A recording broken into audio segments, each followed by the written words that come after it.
Hello students, my name is Rohit Painuly and I am from ICT virtual classroom Dehradun. कैसे हैं आप सभी? मेरे ख्याल से बहुत अच्छे होंगे, फिट होंगे, फाइन होंगे। हम क्लास 7th साइंस कर रहे हैं, जिसमें कि हमारा चैप्टर नंबर 16 वाटर अ प्रीशियस रिसोर्स है ना।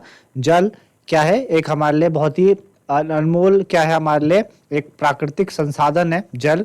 आपको बताया था, कल हमने जल के बारे में पढ़ा था काफ़ी चीज़ें, कि जल को हमें कैसे उसको सस्टेन करना चाहिए, उसको उसका रख रखाव करना चाहिए, ताकि वो हमारे लिए पर्याप्त मात्रा में मिल सके। आपको उदाहरण के द्वारा समझाया था कि जो जो पीने लायक जल है, जो हमारे यूज के लिए जल है, ह्यूमन बींग के लिए, वो कितना कम है पृथ्वी पे। वैसे जल तो देखा जाए 71% जो अर्थ है वो जल से कवर्ड है।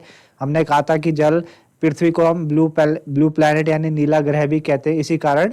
क्यों? क्योंकि जल की मात्रा पृथ्वी में ज्यादा है एज कंपेयर टू लैंड, जमीन के मुकाबले। पर जो पीने लायक, हमारे यूज करने लायक जो पानी है वो बहुत ही कम है। मैंने आपको कल एक एक्टिविटी के द्वारा समझाया था, है ना। तो आज वहीं से अपना टॉपिक स्टार्ट करेंगे। तो चलते हैं बच्चों स्मार्ट बोर्ड की तरफ। कल हमने सारी चीजें करी थी, ठीक है ना। तो आज हम वहीं से आगे, हमने बात की थी कि ग्राउंड वाटर एक इम्पॉर्टेंट सोर्स है आपका वाटर का, ठीक है ना। ग्राउंड वाटर क्या है बच्चों? इम्पॉर्टेंट सोर्स है वाटर का। ये सारी हमने बातें सीखी थी कि वाटर साइकिल किस तरीके से यूज होती है, ठीक है ना। तो ground water as an important source of water, आज हम बात करेंगे ground water as an important, ground water as an important source of water, important source of water, ground water as an important source of water. जो ground water है बच्चों, वो बहुत ही इंपॉर्टेंट सोर्स है वाटर का। तो अगर आप क्या करते हैं, अगर आप कोई डिग, मतलब कोई कुआं खोदते हैं, है ना, अगर आप कुआं खोदते हैं नियर अ वाटर बॉडी, है ना, तो आपको दिखता है कि जो वहाँ की मिट्टी होती है वो थोड़ी मॉइस्ट होती है। वहाँ की मिट्टी कैसे होती है? गीली होती है। तो मॉइस्चर जो सॉइल में होता है वो क्या इंडिकेट करता है? मॉइस्चर जो सॉइल में इंडिकेट करता है प्रेजेंस ऑफ वाटर अंडरग्राउंड, कि जो अंडरग्राउंड वाटर है वो बताता है। मतलब अगर आपको ऊपर ही जो मिट्टी है वो थोड़ी मॉइस्चर वाली मिट्टी मिली, थोड़ी गीली मिट्टी मिले, तो उससे हम क्या समझ सकते हैं? उससे हम ये समझेंगे कि जो पानी है वो आसपास ही है ना। तो हम क्या कर सकते हैं? We could reach a level where all the space between particles of soil and gaps between rocks are filled with water. तो जो अपर लेवल ऑफ लेयर होती है इज कॉल्ड वाटर टेबल, है ना। वाटर, सपोज ये क्या है आपके पास, ये लैंड है, ये सॉइल का जो अपर मोस्ट लेयर है वो हो गई आपकी, है ना। तो upper level of this layer, इस लेयर की जो अपर लेयर होती है उसको हम वाटर टेबल कहते हैं। जो वाटर है आपका, वो वाटर टेबल वेरी करती है प्लेस टू प्लेस, मतलब जगह के अकॉर्डिंग, जगह के अकॉर्डिंग जो वाटर टेबल है वो चेंज होती चली जाती है। कहीं पे अगर पानी काफ़ी नीचे है तो वाटर टेबल नीचे मिलेगी, कहीं पे पानी ऊपर है तो वाटर टेबल क्या मिलती है? ऊपर मिलती है ना। इट में even change at a given place. तो वाटर टेबल कहीं कहीं पे तो बहुत गहरी होती है, कहीं कहीं पे ऊपर ही हमें मिल जाती है। तो water table found below the water table is called ground water. जो वाटर हमें वाटर टेबल के नीचे मिलता है उसको हम ग्राउंड वाटर, सपोज ये आपका वाटर टेबल है, ये वाली जो लाइन है ये वाटर टेबल हो गई, और इसके नीचे अगर आपको पानी मिल जाए, वाटर टेबल के नीचे इधर आपको कहीं पानी मिले, तो इधर आपको वाटर मिलता है, तो इसको हम ग्राउंड वाटर कहते हैं।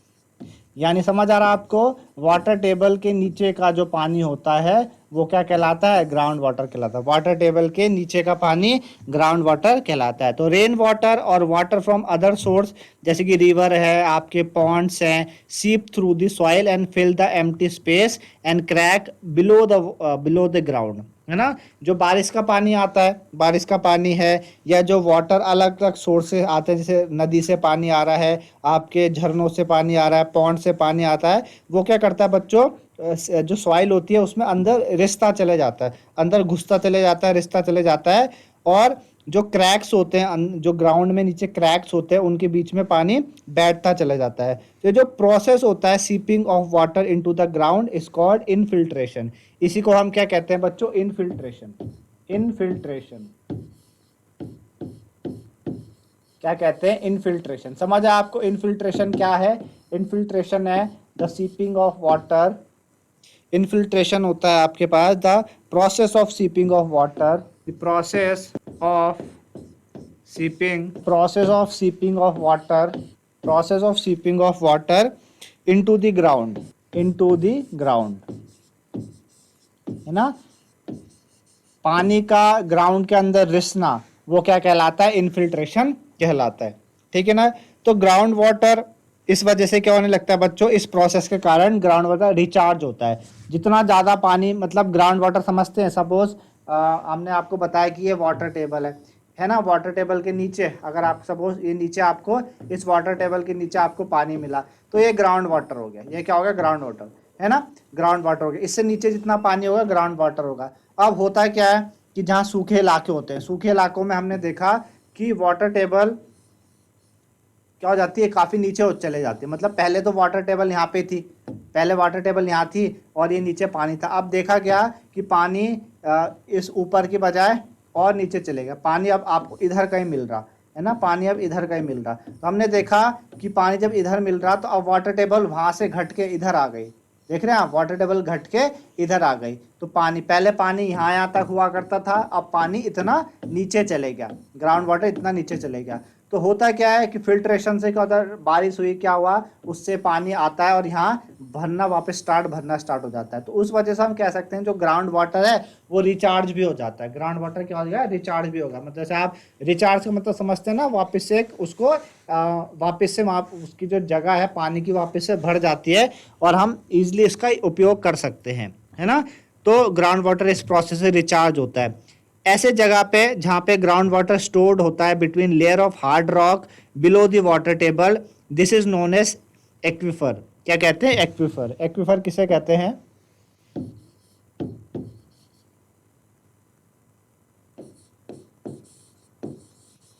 ठीक है ना। एक्विफर क्या होता है आपका, एक्विफर होता है आपका कि जो आपकी हार्ड रॉक्स है ना, आपके बोलते हैं द ग्राउंड वाटर, जो ग्राउंड वाटर स्टोर होता है between the layers of hard rock, hard rock की लेयर्स के बीच में, हार्ड रॉक की लेयर्स के बीच में क्या होता है बच्चों, पानी स्टोर होता है। हार्ड रॉक की लेयर्स के बीच में पानी स्टोर होता है below the water table, below the water table, उसको हम एक्विफर कहते हैं। समझ आया आपको बात। वाटर टेबल के नीचे जो हार्ड रॉक्स होती है उनके लेयर, हार्ड रॉक के बीच में लेयर होंगी, वहां पे अगर पानी का स्टोर होने लगे उसे हम एक्विफर कहते हैं। तो water in the aquifer can be usually pumped out with the help of tubewell और हैंड पंप। आपने देखा होगा, आप बहुत जगह ट्यूबवेल्स और हैंड पंप्स लगे रहते हैं। तो ट्यूबवेल और हैंड पंप क्या करता है, इन रॉक्स के बीच में जो पानी होता है उसको ऊपर खींचने का काम करता है ना, उसको ऊपर खींचने का काम करता है। तो ट्यूबवेल और हैंडपंप में जो पानी आता है, इन्हीं यही पानी आता है जो इन रॉक्स के अंदर स्टोर हुआ रहता है, ठीक है ना, इन रॉक्स के अंदर जो स्टोर हुआ रहता है, ठीक है ना। चलिए, तो आपने देखा होगा, आपने कभी देखा होगा, you have ever been to site where construction work is going on, जहाँ पे कंस्ट्रक्शन वर्क चल रहा हो। तो from where do the worker get water from construction, जो जो वर्कर होते हैं कंस्ट्रक्शन के लिए पानी कहाँ से लेके आते हैं। तो आपने देखा होगा कि वो क्या करते हैं, बोरिंग्स बनाते हैं, है ना। उन साइट्स में क्या करते हैं बच्चों, बोरिंग बना के क्या करते हैं, वाटर टेबल तक पहुंचते। बोरिंग समझते हैं ना आप, एक तरीके का होल टाइप का होता है अंदर, जो जमीन के नीचे जाता है और वाटर टेबल तक उसको लेके जाते हैं, है ना। लोगों से पूछते हैं, इंक्वायर करते हैं from the people working there how deep they have to dig, कि कितना नीचे उनको जाना पड़ेगा, 10 मीटर, 15 मीटर, 20 मीटर, कि उनको पानी मिल जाए, है ना।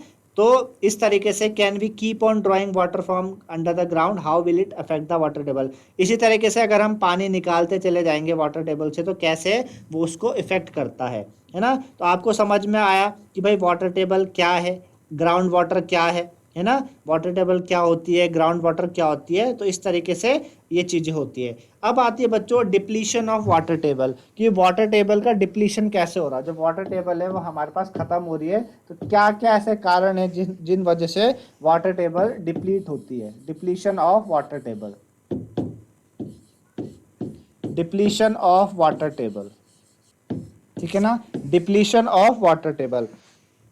तो जब हम वाटर ड्रॉ करते हैं फ्रॉम द ग्राउंड, वो get restored by seepage of rain water, है ना। आपने ग्राउंड से पानी निकाला, सब है ना, आपने ग्राउंड से पानी निकाला, सपोज करके ग्राउंड में 20 लीटर पानी था, आपने 10 लीटर निकाल दिया, अब 10 लीटर कम हो गया, तो 10 लीटर वापस कैसे भरेगा, जब बारिश होगी, बारिश के कारण इनफिल्ट्रेशन प्रोसेस से पानी अंदर जाएगा, है ना, रिसेगा अंदर पानी, उस वजह से पानी ग्राउंड वाटर रिचार्ज होगा, और जो 10 लीटर और की कमी थी वो वापस भर जाएगा। इस वजह से ये होता है ना, इस वजह से होता है। तो water table does not get affected as long as we draw as much as water as is replenish by natural source, है ना। भाई आपने 20 लीटर था पानी नीचे ग्राउंड में, आपने 10 लीटर निकाला, फिर वापस से 10 लीटर आ गया, तो वाटर टेबल को कोई नुकसान नहीं पहुंचेगा, जितना आपने लिया था उतना वापस उसको दे भी दिया। पर नुकसान कब पहुंचता है कि आपने लिया 10 लीटर और अंदर 2 ही लीटर गया, मतलब वापस रिचार्ज होने 2 ही लीटर गया या 4 ही लीटर गया, अभी भी 6 लीटर की कमी है, तो हम बोलते हैं कि वाटर टेबल में क्या आने लगता है, डिप्लीशन आने लगता है। वाटर टेबल में go down if the water is not sufficiently replenished. तो ये क्यों होता है बच्चों, बहुत सारे रीजन के कारण होता है। एक तो पॉपुलेशन बढ़ती है ना, डिप्लीशन ऑफ वाटर टेबल किस कारण हो सकता है, इंक्रीज पॉपुलेशन के कारण। एक तो क्या होती है बच्चों, पॉपुलेशन इंक्रीज करती है ना, जब लोग बढ़ रहे हैं, आबादी बढ़ रही है, तो उनको पानी भी चाहिए, है ना, तो पानी भी चाहिए, तो पानी वो का इस्तेमाल करेंगे, उससे हो सकता है ना। तो क्या होता है, इंक्रीज इन पॉपुलेशन से हो सकता है, ठीक है ना। इंक्रीज इन पॉपुलेशन से कैसे होता है कि जो इंक्रीज पॉपुलेशन होती है उससे डिमांड बढ़ती है। किस चीज़ की डिमांड बढ़ती है बच्चों, इंक्रीज पॉपुलेशन से किस चीज़ की डिमांड बढ़ती है, कंस्ट्रक्शन ऑफ हाउसेस, है ना। भाई जितने ज़्यादा लोग होंगे तो ज़्यादा घर बनेंगे, है ना, ज़्यादा घर बनेंगे, ज़्यादा दुकानें बनेंगी, शॉप्स ज़्यादा होंगी, है ना, शॉप्स ज़्यादा होंगी, ऑफिसेज ज़्यादा होंगे, लोगों को जब ज़्यादा लोग होंगे तो ज़्यादा ऑफिस खुलेंगे उनके काम करने के लिए, है ना।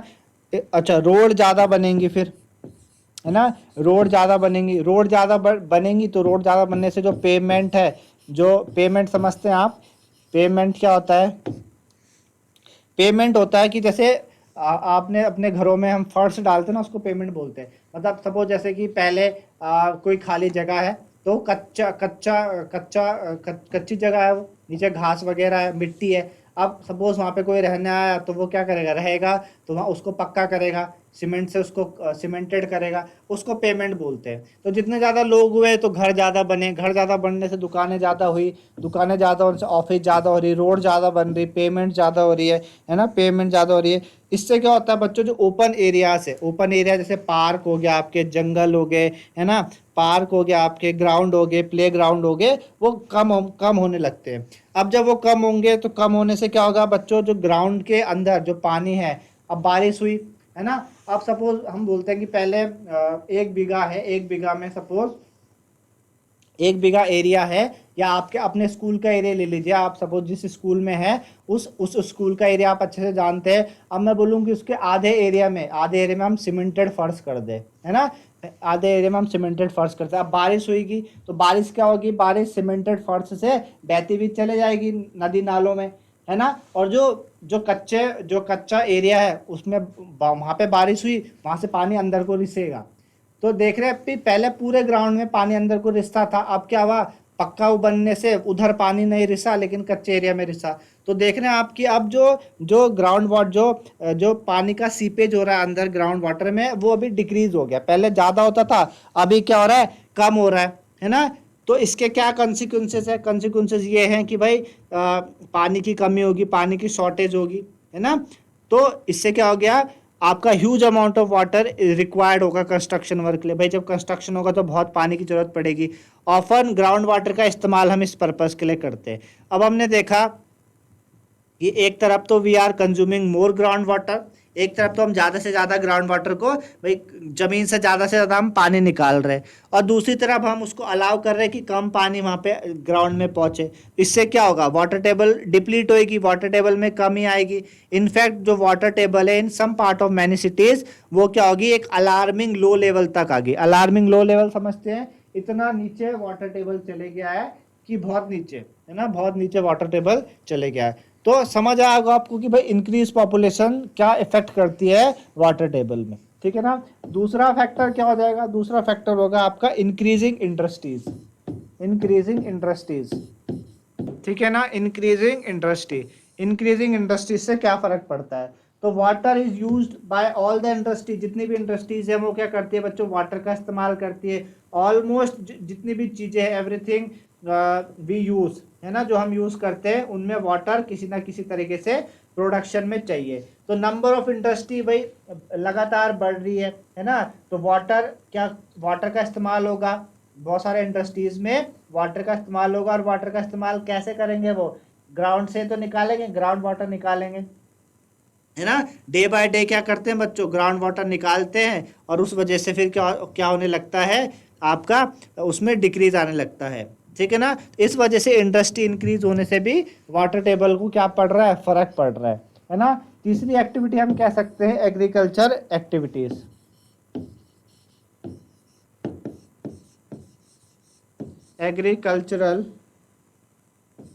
एग्रीकल्चरल एक्टिविटीज, ठीक है ना। अगली बात हम कह सकते हैं बच्चों एग्रीकल्चरल एक्टिविटीज। तो मेजॉरिटी ऑफ फार्मर इंडिया पे वो डिपेंड करते हैं upon rains for irrigation of their crops, है ना। बहुत सारे जो फार्मर्स है इंडिया में किस पे डिपेंड करते हैं, बारिश पे डिपेंड करते हैं कि भाई जब बारिश होगी तो उनके जो क्रॉप्स है, जो उन्होंने क्रॉप्स बोई है, उनको पानी बारिश के कारण ही मिलेगा। तो इरिगेशन सिस्टम जैसे कि कैनाल्स हो गया, है ना, कैनाल है वो क्या है, कुछ ही जगहों पे है। इवन दी सिस्टम वहाँ पे भी क्या हो रहा है कि जो पानी की कमी हो रही है, इरेटिक रेनफॉल से। इरेटिक का मतलब होता है आपका रुक रुक के, कभी हो रही है कभी नहीं हो रही है। तो इरेटिक रेनफॉल से जो कैनाल है वो भी सूख गई है, इसलिए फार्मर को क्या करना पड़ता है, इरिगेशन के लिए ग्राउंड वाटर का इस्तेमाल करना पड़ता है। अब एक तो पॉपुलेशन प्रेशर एग्रीकल्चर पे बढ़ता है, जो पॉपुलेशन प्रेशर होता है ऑन एग्रीकल्चर, वो फोर्स करता है increasing use of ground water day by day, कि हम ग्राउंड वाटर को यूज करते रहे। उस वजह से भी वाटर टेबल डिप्लीट होती है ना, वो एक और फैक्टर है वाटर टेबल का डिप्लीट होना। तो आपको समझ में आ रहा होगा कि भाई किस तरीके से कौन कौन से फैक्टर्स हैं जो वाटर टेबल के डिप्लीशन पे क्या करते हैं, महत्वपूर्ण भूमिका निभा रहे हैं, ठीक है ना। आई बात समझ में आपको, चलिए। तो ये था। अगली बात करते हैं हम डिस्ट्रीब्यूशन ऑफ वाटर की।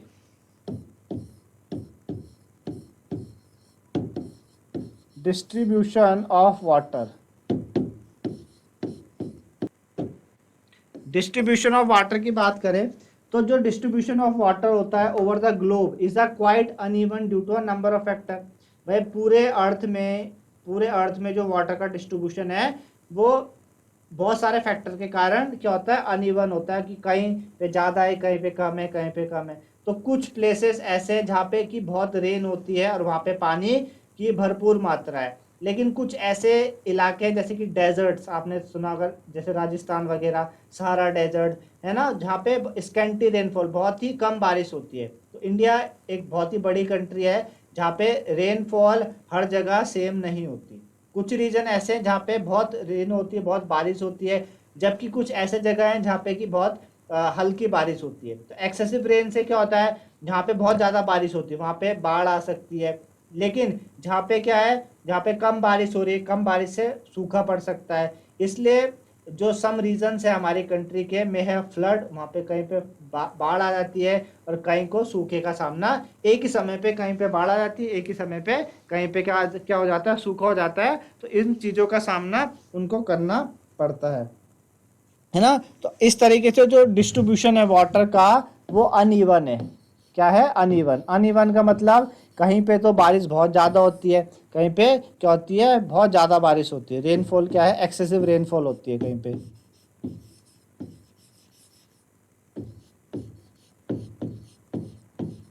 कहीं पे एक्सेसिव रेनफॉल है और कहीं पे क्या है, स्कैंटी रेनफॉल है। कहीं पे क्या है, स्कैंटी रेनफॉल है। कहीं पे क्या आपकी एक्सेसिव है, कहीं पे स्कैंटी रेनफॉल है। अब एक्सेसिव रेनफॉल से क्या हो सकता है बच्चों, फ्लड हो सकता है ना, बाढ़ आ सकती है। और स्कैंटी रेनफॉल से क्या हो सकता है, सूखा पड़ सकता है, ड्रॉट आ सकता है ना, सूखा आ सकता है। तो ये सारे क्या है, फैक्टर है अनइवन डिस्ट्रीब्यूशन ऑफ वाटर के। अनइवन डिस्ट्रीब्यूशन ऑफ वाटर से ऐसा होता है। आगे बात करें वाटर मैनेजमेंट की, ठीक है। वाटर मैनेजमेंट तो आपने क्लास 6 में पढ़ा कि भाई बहुत सारे जो ऐसे जगह हैं, regular supply of water is provided by well planned pipe system. बहुत ऐसे जगह हैं जहाँ पे रेगुलर पानी सप्लाई किया जाता है वेल प्लान्ड पाइप सिस्टम से। जब सिविक अथॉरिटी सप्लाई करती है बच्चों वाटर पाइप्स के through, not all of it may reach the destination. सारा का सानी, जैसे सपोज आपका ये घर है ना, ये आपका घर है और ये सिविक अथॉरिटी है, यहाँ से पानी आता है। अब पानी कैसा आ रहा है? पाइप के द्वारा आ रहा है ना, पाइप के द्वारा आ रहा है। अब यहाँ पे क्या है, बहुत सारे घर हैं, सपोज यहाँ पे इतने सारे घर हैं, इतने सारे घरों में क्या आना है? पानी आना है। तो सारे के सारे घरों में पानी का कनेक्शन इस तरीके से पाइप लगे हुए है ना, इस तरीके से पाइप क्या अटैच्ड है और इन पाइप की मदद से पानी यहाँ पे पहुँचता है। देखा गया कि सपोज इस घर में तो पूरा पानी आ रहा है लेकिन यहाँ वाले पे पानी नहीं पहुँचा, भाई इधर से तो पूरा पानी पहुंचा। अब यहाँ पे सपोज यहाँ तक पूरा पानी पहुंचा, यहाँ पे भी पूरा पानी पहुंचा, यहीं पे यहाँ पे कुछ क्या है, लीकेज है पाइप में लीकेज है, और यहाँ पे लीकेज होने के कारण क्या हो रहा है, सारा का पानी क्या हो रहा है, वेस्ट हो रहा है। वेस्ट हो रहा है, एक तो वेस्ट हो रहा है, साथ ही साथ वो आगे प्रॉपर डेस्टिनेशन पे पहुंच नहीं पा रहा है ना।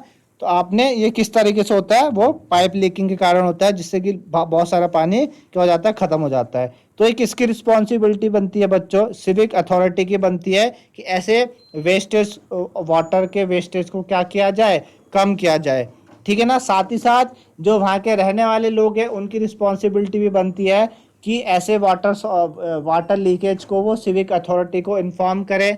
अगर वो नहीं सुनते तो आगे हायर अथॉरिटी को बताएं कि हमारा यहाँ पे पानी लीकेज हो रहा है, फिर भी सिविक अथॉरिटी कुछ नहीं कर रही है, तो आगे उनके खिलाफ एक्शन होगा। क्यों? क्योंकि यहाँ पे पानी का वेस्टेज हो रहा है, और आपको पता है कि पानी का वेस्टेज एक तरीके से हमारे लिए आने वाले समय में एक अभिशाप हो सकता है। क्यों? क्योंकि जो पानी है वो बहुत ही एक प्रीशियस रिसोर्स है हमारे लिए, अगर हम उसको बचाएंगे नहीं तो कैसे हमारे आगे काम चल सकता है। तो मिसमैनेजमेंट और वेस्टेज में take place at the level of individual also, है ना। जैसे कि मैंने बात करी, ऑल ऑफ अस, हमें पता होता है नोइंगली, जानबूझ के और ना जानबूझ के हमें पता होता है कि जो वेस्ट वाटर हम क्या करते हैं, जब ब्रश कर रहे हैं हम पानी को खुला छोड़ देते हैं, है ना। शेविंग करते हुए, हम नहाते हुए हम पानी का इतना रख रखाव नहीं करते, कपड़े धोते हुए पानी गिर रहा है तो हम इतना ध्यान नहीं दे रहे, और बहुत सी अदर एक्टिविटीज़ है। हम देखते हैं कि हमारे घरों में जो टैप्स हैं उनका लीकेज होता है, वो भी एक अनदर सोर्स है ह्यूज वाटर वेस्टेज का, है ना।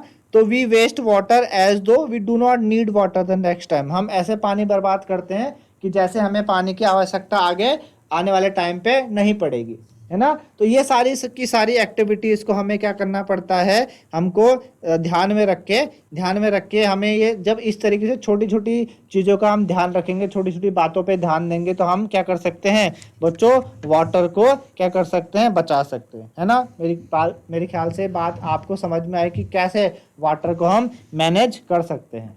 तो इस तरीके से आपको समझ में आया आज हमने क्या क्या चीज़ें पढ़ी। हमने ग्राउंड वाटर के बारे में समझा, ग्राउंड वाटर क्या होते हैं, कुछ हमने टर्म्स समझी, इनफिल्ट्रेशन, एक्विफर हमने समझा, ग्राउंड वाटर क्या होता है ना। और ये सारी चीज़ें हमने समझी। साथ ही साथ हमने बात करी आपकी कि किस तरीके से हम वाटर का मैनेजमेंट कर सकते हैं वाटर को बचाने के लिए, है ना। आज के लिए बच्चों इतना ही, धन्यवाद, हैव अ नाइस डे।